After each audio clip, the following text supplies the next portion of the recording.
Bye bye. आज आम्ही चाललो आहोत रिओच्या बहिणींसाठी रक्षाबंधन गिफ्ट घ्यायला.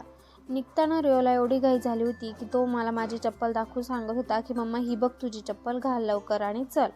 त्याच्या पप्पांचे शूज घालून होईपर्यंत पण दम नव्हता भाऊला. चला चला करून पटकन गेटच्या बाहेर निघायचं होतं त्याला, कारण त्याला गेटच्या बाहेर पडेपर्यंत खात्री होत नाही की आपण बाहेर चाललो आहोत कुठेतरी. मग गेटच्या बाहेर निघाल्यानंतर निघताना मोठ्या अशा स्माईलने दीदीला बाय बाय करून आम्ही निघलो. गाडी चालू झाल्यानंतरची स्माईल एवढी मोठी होती की त्याला असं वाटत होतं की बरं झालं चालू झाली एकदाची गाडी आणि आम्ही निघलो.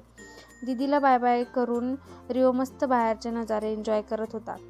त्याला माहीत तर नाही राहत की आम्ही कुठे जातोय, कशाला जातोय, काय काम आहे बाहेर, पण बाहेर गाडीतून जायचं आहे यानेच त्याला खूप आनंद होतो. खिडकीतून बाहेर दिसणाऱ्या गाड्या, कुत्रा, मांजर, झाडे हे सगळं पाहून त्याला वेगळीच मजा वाटते. तिथे गेल्यानंतर ॲज युजल रिओनी मस्ती चालू केली. इकडे पळ, तिकडे पळ, इकडचा बॉक्स काढ, तिकडचा बॉक्स काढ. तिथे एक दादा उभा होता, त्याच्याशी गप्पा मारायचं काम चालू होतं भाऊचं. ते झालं की ट्रायल रूममध्ये जाऊन दरवाजा उघड, दरवाजा बंद कर. बाहेर कुठे गेले की रिओ अजिबात शांत बसत नाही, त्याच्या मागे मागे मागे मागे फिरावं लागतं. तो चलो मिलते अगली व्हिडिओ में. Bye bye. Shri Swami Samarth. Video आवडला असेल तर लाईक करा आणि चॅनलला सबस्क्राईब करा.